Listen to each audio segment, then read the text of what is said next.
স্বার্থের কাছে সম্পর্ক মেনেছে হার, হোক সে যতই নিবিড় ও আত্মার। স্বার্থ যেখানে আঘাত পায়, সম্পর্ক সেখান থেকে অনেক দূরে চলে যায়। ভাইয়ের সাথে ভাইয়ের, বোনের সাথে বোনের,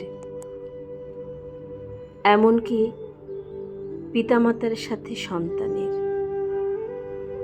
সে যত বড় সম্পর্কই হোক না কেন,